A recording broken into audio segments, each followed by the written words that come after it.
Welcome to the Heart and Armor Community Remembrance on Memorial Day. My name is LeJon Butler. I'm a veteran of the United States Navy. Memorial Day is the one day per year where we remember and honor the men and women who died serving their country. It is a national holiday layered over a profound and painful purpose.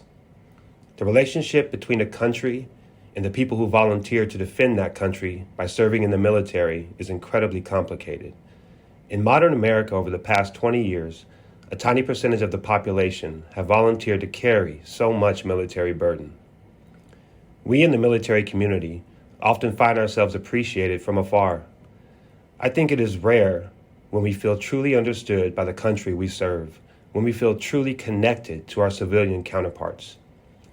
Today's commemoration is aimed at bringing people together, not just to grieve, but to reflect and to honor the fallen, and to make that connection, to understand that relationship between this country, our people, and the families who serve it.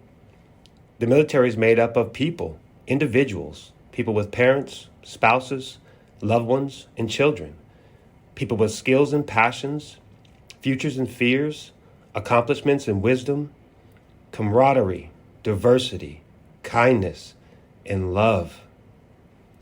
Today we will honor and remember the men and women who are no longer with us, and hopefully take a moment to be together, honoring their memory and honoring their families, sharing the burden with them, and making sure that our country is worthy of their sacrifices. Valerie Alice Cappelaere was born on May 14, 1986 in Ellicott City, Maryland.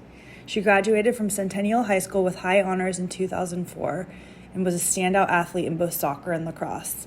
She had a passion for service and for flight and dreamed of being a pilot. She was nominated by Congressman Elijah Cummings to the United States Naval Academy, from which she graduated in 2009. She met her future husband, fellow Academy classmate Sean Delaney, during their time at the Academy.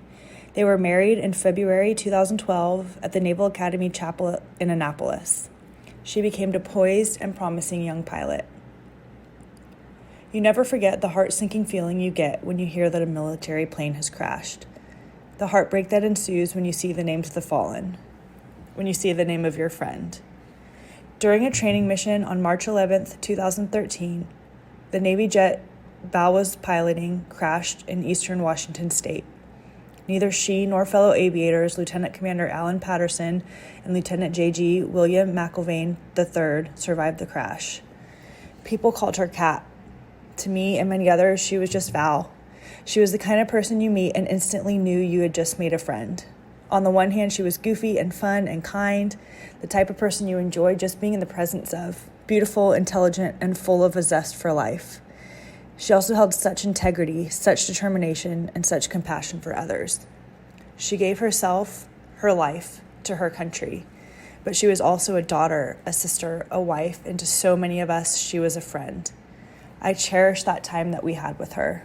Knowing her was a privilege. Remembering her is a blessing. Thank you for joining me in remembering her.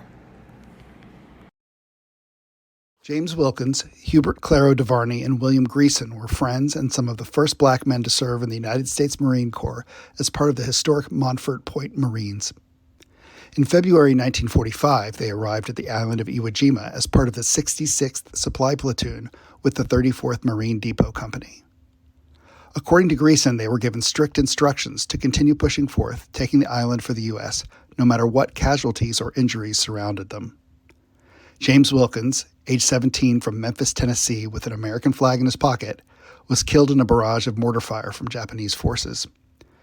Duverney, from New York, was gravely injured by a fragment wound to his stomach. Greason was not hit, and he defied instructions and carried his wounded friend to the medical tent.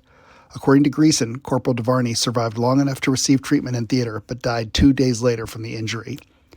And here in 2023, 78 years later, William Greason is still alive and well in Birmingham, Alabama, preaching to the congregation at Bethel Baptist Church on Pearson Avenue every Sunday. He is 98 years old, and he still carries the memories of Private Wilkins and Corporal Duverney. They gave their lives to this country, and they were his friends. We are honored to know Reverend Greason and hear his military stories. And on Memorial Day, we join him in carrying the memories of Private James Wilkins and Corporal Hubert Duverney. Evan Mooldyk was born in New York in 1963. His father worked as a ship pilot on the Panama Canal, where he spent most of his childhood. Evan attended Auburn University, where he entered the Naval Reserve Officer Training Corps. Following his graduation, he became a navigator on a P-3 Orion for 6 years. He met his future wife, Leslie, while stationed at Moffett Air Force Base in Sunnyvale, California, where they later married in 1989. Evan had transferred to the Army, where he spent his first combat deployment in Iraq in 2004, serving as a captain and military intelligence officer. In 2009, Evan was then deployed to Afghanistan for an 18th-month tour. On January 12, 2011, Evan Mooldyk passed away in Khost Province, Afghanistan. He left behind my sister Kelly, my brother Connor, and my mom Leslie. I was 14 years old when I lost my dad, and now I'm 26. He gave himself to his country, but he was also my dad, and I cherish every moment I had with him. So thank you so much for joining me in honoring him this Memorial Day. The young dead soldiers do not speak. Nevertheless, they are heard in the still houses. Who has not heard them? They have a silence that speaks for them at night and when the clock counts. They say, "We were young, we have died, remember us." They say, "We have done what we could, but until it is finished, it is not done." They say, "We have given our lives, but until it is finished, no one can know what our lives gave." They say, "Our deaths are not ours. They are yours. They will mean what you make them." They say, "Whether our lives and our deaths were for peace and a new hope, or for nothing, we cannot say. It is you who must say this."